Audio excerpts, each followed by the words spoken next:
Hello and welcome to the final SW6 Essential before Christmas Day. I am joined, of course, by Joe Sansom. Joe, how are you? Yeah, I'm good. I calmed down slightly from Saturday we were just speaking about before we started. Probably one of the most annoying games of the season so far, but we'll get into it. But hoping that everyone watching is going to have a really good Christmas and New Year, including you, Jack.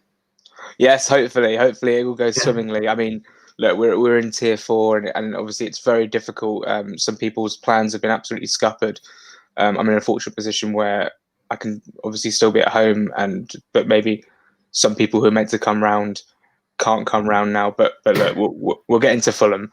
And I want to kick us off with a stat from Dale Johnson, a blue tick from the ESPN. If you don't follow him, I really recommend it because every Monday he does his VAR. Every VAR decision in the weekend, he goes over and tries to explain why certain decisions were given. But anyway, it's the most subjective decisions against a team this season has been 5, which is, of course, Fulham. Now, let's get into what happened on Saturday. We know that Anderson's red card's now been rescinded, thank God. So he's going to be in the game against Southampton, who will not have Romeu and maybe even Danny Ings, which is fantastic news. Not that we wish injuries and suspensions on other teams, but it is quite handy. Joe, let me start you off by asking, because of what happened on Saturday, because of how I feel football goes, do you feel like we are owed a bit of luck, or do you think this is making up for a controversial goal that Brighton didn't get in midweek? Well, I think that the decision for the Brighton goal was correct, so I'm not sure about that. I do have a similar feeling to you where I'm of the belief that the decisions will even themselves out over the course of the season, there or thereabouts. I still just feel a big sense of injustice. I was saying to you, when I saw that Anderson's red had been overturned, the first emotion that I had was anger because I was just frustrated that everyone could see that the wrong decision was made. But it has no effect now. We've lost the 2 points that we probably would have gained. And I think we got very unlucky. At the end of the day, he should have had a second yellow, in my opinion, Anderson. It was a foul. The foul was outside the box, and that should have been the end of it. Why VAR has showed Graham Scott, who I already think is a terrible referee, but he cannot have all the blame here because I don't understand why VAR has just showed him the one angle from miles away, from miles above, where almost you could make a case for it being on the line because it looks like his ankle is being touched. It's not. He's dived into the box. Callum Wilson, he's a very wise player in general. In this case, a cheat. And it's very frustrating that the cameras haven't picked up on it and showed the referee because Graham Scott annoyed me earlier in the season where Kamara got sent off against Crystal Palace. He went and checked the monitor, had a look at the monitor, didn't make his mind up, started walking back towards Kamara to give the same decision, the yellow card. Got something in his ear. Graham, just go and check it one more time. You are making the wrong decision. And he couldn't make it up for himself. And I feel like this time he was covering his own back, the same as Andre Mariner 2 weeks ago when we played Liverpool, in that the referees want their decision to still stand. And it's farcical, it's VARcical. It's just one of these things that really annoys me because obviously a lot of teams have had decisions go against them, but I think that at the bottom of the league, we are definitely the unluckiest team in our mini league, sort of bottom 5, 6, whatever you think it is. Seen West Brom fans saying that they think they are. If they're referring to the Man United game where there were 2 penalties, then yes. If you have a red card. Yeah, now that one I disagree with because I just think that was a red card. I just think VAR's in the league, you don't lash out like that. But I know you've got a similar thought to me in that it evens itself out over the season. But when is that going to happen? Well, hopefully it happens next game and we get 3 points against an opposition I feel we can beat on our day. I know Southampton have had a fantastic start to the season, but they lost from 2 up against Manchester United. They lost to Manchester City at the weekend. They haven't had a great run of form going into this. They beat a Sheffield United team who I think are possibly one of the worst Premier League teams we've ever seen. Joe, going back to Saturday, I have a number of questions about this whole incident. One, why did Graham Scott get one angle? Or I don't know how many angles, but I think it was one, yeah. He didn't get a full scope of what happened. And I think if he had more angles of the incident, so why are there more angles shown for different incidents? Why is it that if the same thing was to happen in another game, say it was Manchester United versus Leicester on Boxing Day, they might get 2 or 3 angles at an incident? So why was only one shown, which made it even more inconclusive? And my second question is, why was Sky so adamant that it was a penalty and the BBC so adamant it wasn't a penalty? I don't understand. I don't understand why Jamie Redknapp and who else was in the studio? Graham Souness were so adamant that Newcastle should have had a penalty. For your first question, I'm baffled. I don't know why only one angle has been shown, because it's probably the only angle that's inconclusive. And even that angle, to me, doesn't suggest there should be a penalty. It just suggests that something's gone on. Let's zoom in and see what's actually happened, because you can't quite work out from that angle whether he's been touched inside or outside the box. And that's the only one, because all the rest is so bloody obvious.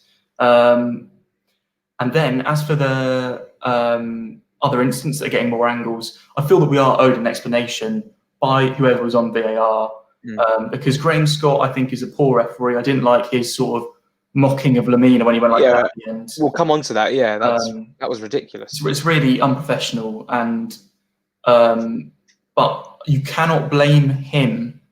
And this is what annoys me, because I do blame him for a lot of the decisions in this match. On the first viewing, I thought it was a penalty as well. Why has he not been given the other angles to rectify his decision? As for the pundits, I don't think Jamie Redknapp should be a pundit. I think he's an absolute dad merchant with Harry Redknapp. I think he's useless every time he's on. Graham Souness is someone where I think he's a bit of a bizarre pundit, but normally I at least respect slightly. And I do not know how he's seen that as a penalty. They've seen the replays we've seen. We're not being biased here. If that was given against us, we'd be like, oh my goodness, how have we got away with that, as the Newcastle fans were. And I'm really glad that Jermaine Genius and Shearer actually came out and admitted the truth. Well, the problem is we can talk for hours and waste endless amounts of energy on this, but it's not going to be changed. We still have 1 point from that game, which is so disappointing. The game overall, I think we played fantastically. I mean, honestly, we're such a decent outfit that I think we're extremely underrated. And I think we're in a bit of a false position. Not so much, I think we are. I think we could probably, possibly, given what happened on Saturday, have more points than we do have. We're sitting in 18th with 10 points, 1 point off 17th. I just think we're quite good at football. I think we control games well. I think when we have a double pivot of Anguissa and Lamina, like we did on Saturday, we were marvellous. And Anguissa, he's so cheeky. In added time, in his final third, taking the ball on and just casually just dribbling past 2 or 3 Newcastle players. Like, honestly, it's a joy. He's a joy to watch. I know I've banged on about Anguissa all season, but finally... Rightly so. Oh, no, honestly, finally people are actually paying attention to Anguissa. We'll come on to Anguissa a little bit. I wanted to ask you a question about that. But this weekend fully triggered me in the media side of things. First of all, the Sky BBC, was it a penalty situation? And then the Sunday, Leeds United conceding 6 goals. It's still living rent-free in my head.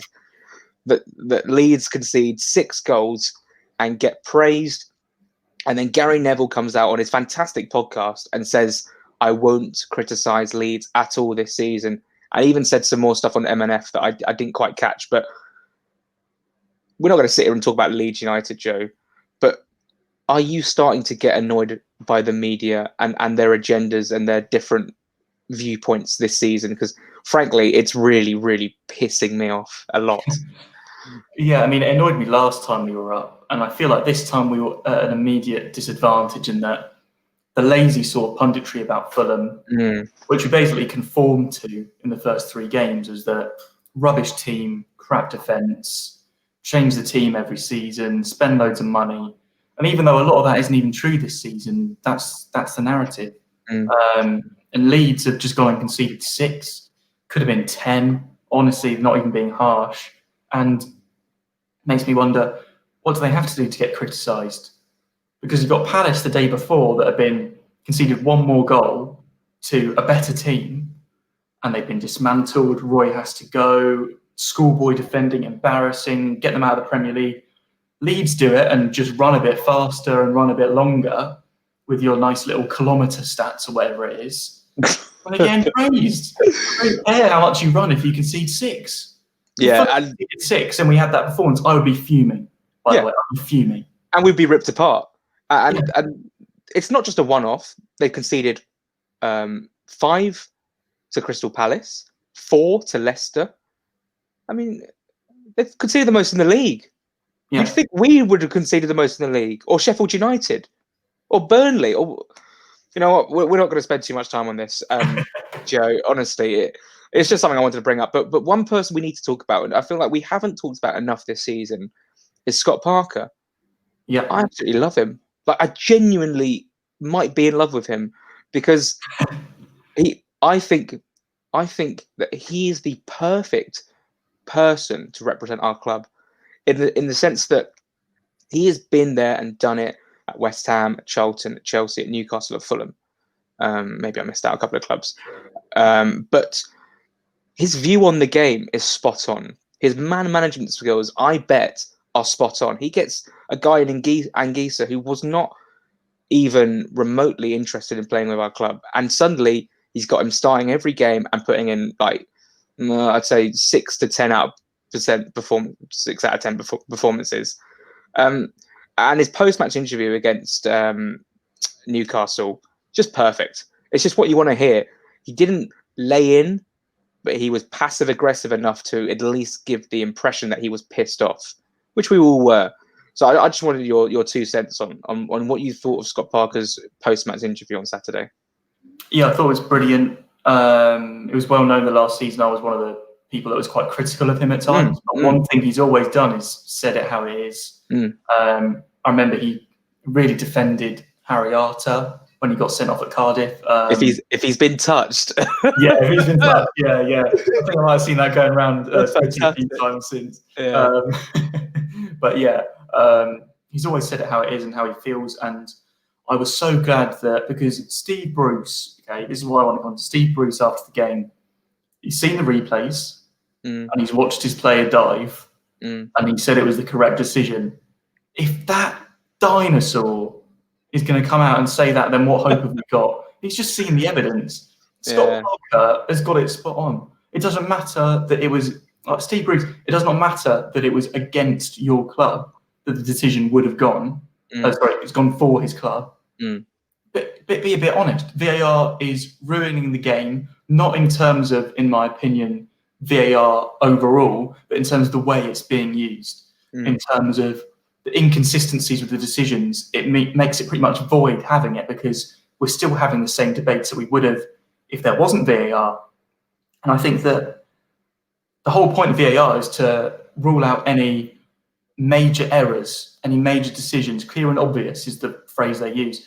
Saturday was a clear and obvious error, and Scott Parker's come out and he's told the press exactly what has happened. And then you've got Steve Bruce on the other side, who's been around for years, saying, no, nothing wrong with it at all, really pleased with my team. When, sorry, they were shocking. Yeah. They were shocking, and they didn't deserve anything from that game.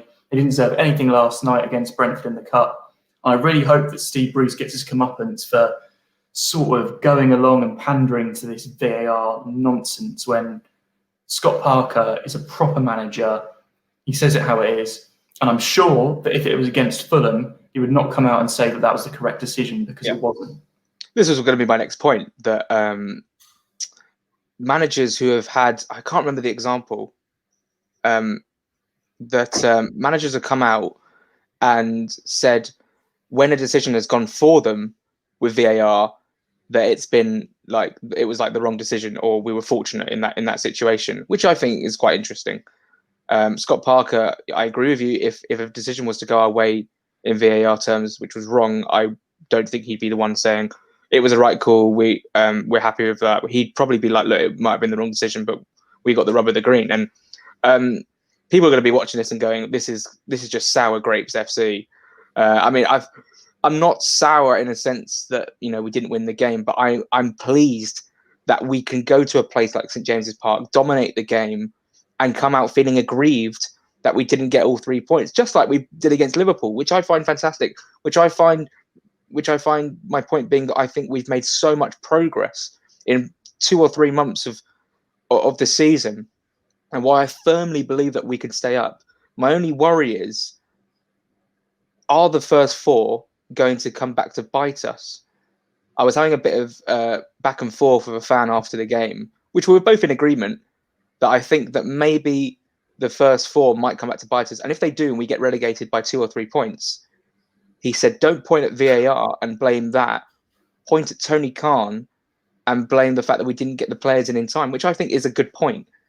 And my other worry is Burnley, because they just keep picking up good points and literally frustrating me so much. They're a good team, Burnley. They're well organised, they're well drilled. But Joe, what I want to know from you is, based on performances we've seen this season, you know, your Liverpool's at home, your Newcastle's away, your Leicester's away, do you think we have enough to stay up? Yeah, I do. The only problem we've got is that we've had these great performances, 3 draws against a brilliant Liverpool team that we should have won. Brighton, who were probably better on the day, and another day probably would have got the 3 points. And then Newcastle, who've dominated the game. So you're thinking there we should have 7 points, and we've got 3. And then Burnley, as you say, very organised, very good at what they do, go out and equal that tally in 1 match. And this is what we've got to do. We've got to start winning these games rather than drawing them. I definitely think it will start to happen, hopefully against Southampton, but if not, in the next few games. I definitely think we have enough. I've said that all season, once we got the players in, because our team for the first 3 games is not good enough to stay in the Premier League, purely based on the defence. And it's one of these things, if we do go down, and it's by a very slim margin, of course we're going to look back at those 3-4 games at the start of the season when we didn't have our team quite ready. The defence was a bit of a mess. We gave away so many goals, and it was just like 18-19 all over again, as me, you and Liam said on here. But we can also look back at, and I don't want to bring it up, but the Lookman penalty on another day, that's another point. We've had even the West Ham goal in that game shouldn't have stood. Caballero penalty against Liverpool. You know, there's definitely enough reasons here to not just look at the squad, because we have had the squad and we weren't cut adrift after 4 games. The season is a long, long season, and while I completely understand and agree with the point, you have to have your team pretty much ready for the first game, because we lost 3-0 to a terrible Arsenal team. We could have got something against Leeds, and Villa, whilst we got absolutely dismantled and they are still a very good team, you think if we played them now, we could possibly get something from the game. Yeah. And it's just one of these things where I think it is a mixture of both. Do you think we are an underrated team? Because no one's really... I remember seeing predictions from Neville and Carragher saying Carragher still thinks we go down. Neville says we don't go down, but only to tease Carragher in that sense because of what he said earlier this season. But Joe, are we the underrated team in the bottom half? I mean, we've seen enough of Brighton, enough of their wasted chances, enough of their poor results at home. But it's frustrating because I want to say we're a good team who play good football. We simply don't have the results to back that up at the moment because we keep getting these draws. But I genuinely believe if we keep playing the way we play, and we were so concerned at the beginning of the season about how we won't score enough goals, I think there's bags of goals in this team, even without Mitrovic starting. I'm a firm believer, Joe. So my question to you is, do you think we're the underrated team in the bottom half? In the bottom half, I'd say, yeah, I'd agree with you. And I think that we are a better team than Newcastle. I think we're a better team. The number of teams, the problem is we don't have the points currently to back that up. Yeah. And that is partly due to the previous point of our slow start. Other teams are picking up wins, and that's why they're above us. And I'd like to think that over the course of the season we will close that gap and overtake these teams. Whether that will happen, I don't know. And I really am quite concerned that if you look up and see we're on 10 points, and you see teams like Newcastle on 18, it's a 3-game swing. Have you seen Newcastle's next 4 games? I have, and I'm optimistic that this could be a time when we could do it. Spurs away is obviously a horrible game, but we've got Southampton at home, we've got Burnley away, we've got the derby against Chelsea in the new year. We've got a few games where I'd like to think we can pick up something, and I think that we can close that gap. Over the course of the season, these teams, whilst maybe I disagree that they've got the same quality as us or they play as well as us in both on the ball and even out of possession at times. I think we're a very good team out of possession now. They can grind out points when they're not good. Newcastle were pretty poor on Saturday. They've got the same points as it from us. And yes, they've had a bit of luck in that, but they also did defend decent. After we scored the first goal, there wasn't really ever a chance where we thought we're going to score a second.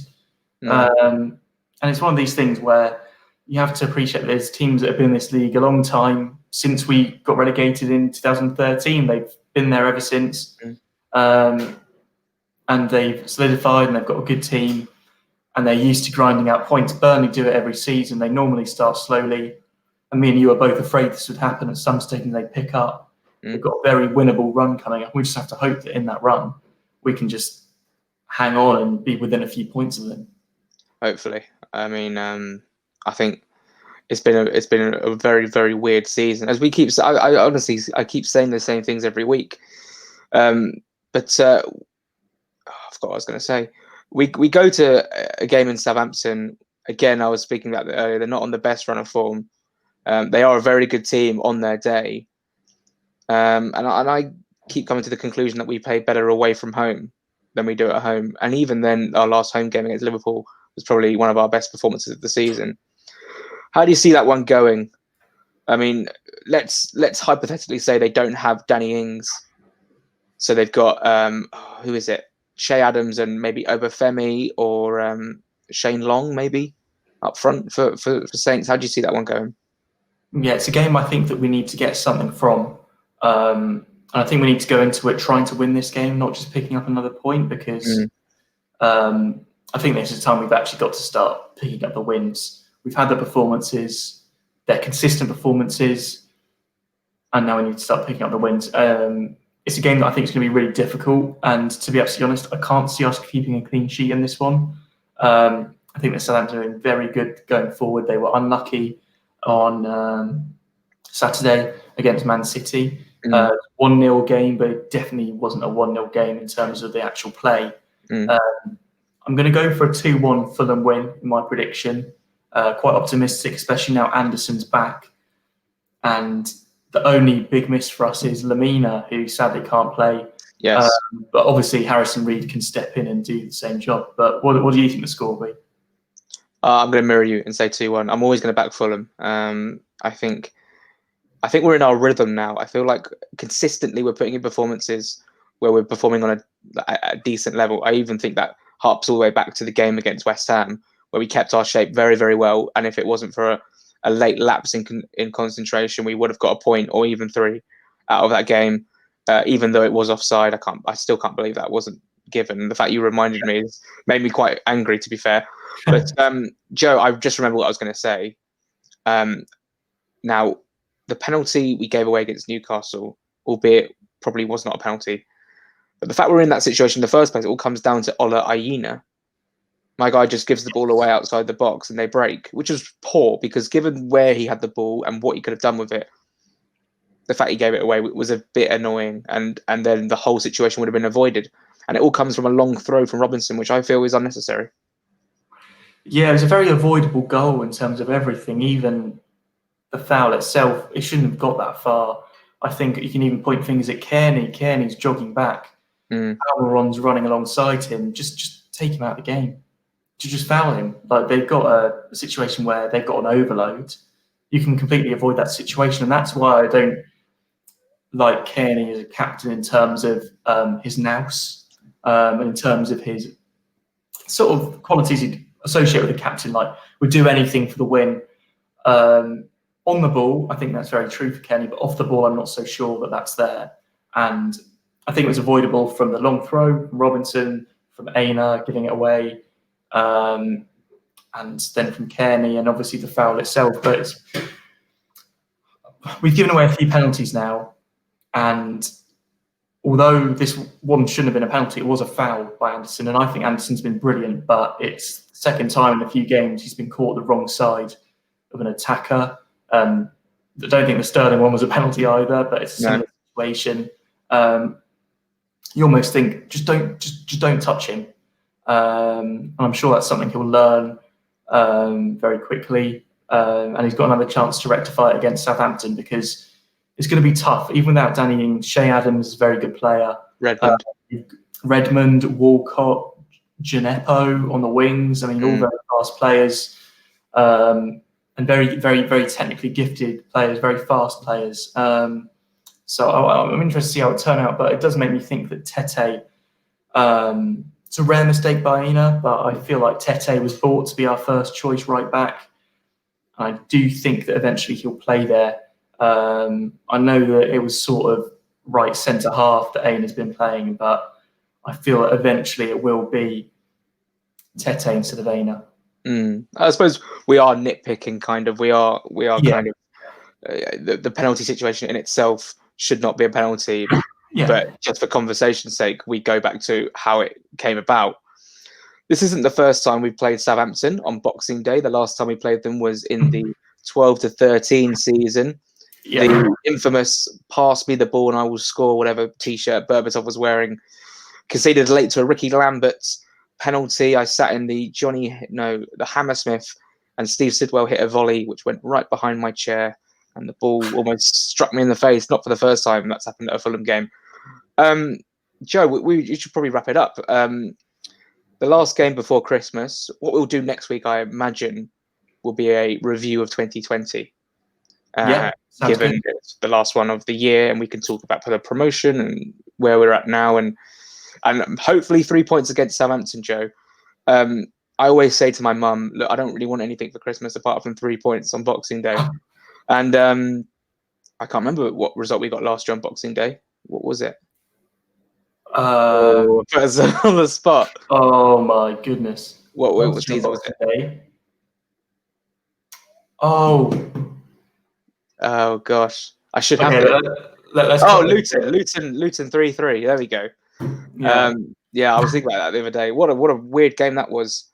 And then we had Wolves the year before. We had Cardiff the year before that. There's been some. And I was thinking before about this Southampton one that you're talking about in 12-13, because we used to sit, for anyone that doesn't know, very well one row behind each other in the Johnny Haynes stand by the corner flag. And this is the game that I remember because just in front of me, I'm sitting there, and John Arnerisa is sort of like shielding the ball. The ball's going out for a goal kick, and then it just stops on the line, so it hasn't gone out, and he's walked off. And I remember clearly everyone shouting like, "Risa, get back!" and I was just losing my shit. Risa, I'd had enough of him by that point. He'd only been there a few months or whatever, I don't know. And that is what I remember from that game more than anything. I also remember the penalty was another sort of like dodgy handball decision. It was a handball, I remember. And it was a handball, this one. It wasn't too up for debate, but that's what I remember. So I'm hoping that I just want for 1 week, no VAR controversy, no penalties for either side, please, just no penalty calls. Makes it a lot easier if we can just talk about the football, because we should be here now talking about 3 Fulham points against Newcastle, and hopefully next time we can talk about 3 Fulham points against Southampton. My final point will be that I don't know if you've noticed this, but there has been a number of, when you're watching a game of football and there's like the odd shout for handball and they go, "Oh, we are checking it for VAR," but there's sometimes these incidents where they almost get swept under the carpet. Some stuff happens in the game, and you're like, well, is that going to be checked? No one mentions anything. Nothing's given ever. And one of those was that Lookman. Did Lookman should have a penalty against Newcastle? Yeah. Well, I mean, to be absolutely honest, Yeah, VARcical. My point of view is that neither of them should be a penalty, but if one of them is, then the other one is. Yeah, and that's the consistency that we're lacking. Even on, sorry, I will finish this off. 2 incidents in the Leicester-Tottenham game. The penalty that was given for Leicester, even then, commentators didn't say anything about they were checking it. You could clearly see it was a foul. I was like, are they going to mention it or anything? And then they come back to it and they go, oh yeah, they are checking this. And then also the James Maddison goal that got chalked off for offside. It was onside, wasn't it? It was onside. Well, then there was a similar incident in another game, which was literally the exact same. I think it was Son versus Liverpool, 1-1, which was given, and that wasn't given. We shouldn't forget that Calvert-Lewin made it 2-0 against us with one of those decisions where the lines are basically level with each other. And for once, they did what I actually think they should always do, is give the attacker the benefit of the doubt if it's like a sleeve or something. It's just annoying now that that's happened when most times it's disallowed. And I think that if they're going to keep VAR, to stop it being VARcical, they literally just need to be consistent. You need to set out the rules at the start of the season, say, we'll check this for that, we'll check this for that. We'll show the referee this many angles if they go to the monitor.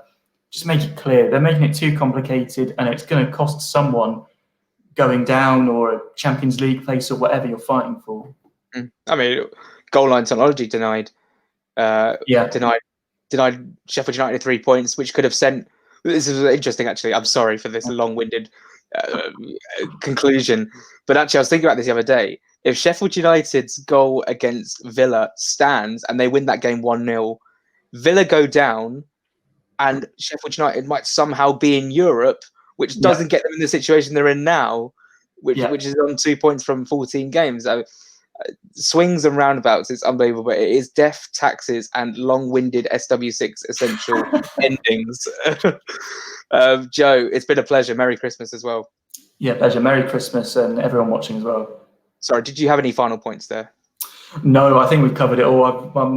I was very calm before this video. Now my blood's boiling again over the Newcastle game. So I think it's best to leave it, call it a day. It's one of those you just have to forget. Would you have taken a point before the game? Possibly, but the circumstances were that we should have had 3. Probably would have taken it, but not now. Yeah, and of course our last game before Christmas, and the last time in the Premier League, was Newcastle away, 0-0. And that was an uneventful away day. If you know, then you know. Anyway, thanks very much for watching. Have a lovely Christmas. We'll be back next week, surely next Wednesday, Joe. Do you think? Probably. It's that time of year where you don't really know what the date is. Don't know. I feel like we're playing Spurs on the 30th, aren't we? That is the Wednesday, isn't it? Or is that the Thursday? Maybe on the whatever the day before or 2 days. Oh, we'll sort it out. I'm sure it'll be sorted. Don't forget to listen to the podcast and the preview that came out yesterday with the Southampton fan from Dom and all that good stuff. Thanks very much for watching. I'm sorry it's been such a long-winded one, but there's been plenty to talk about, as there always is, because Fulham, we're never boring. Thanks very much for watching. Come on, Fulham.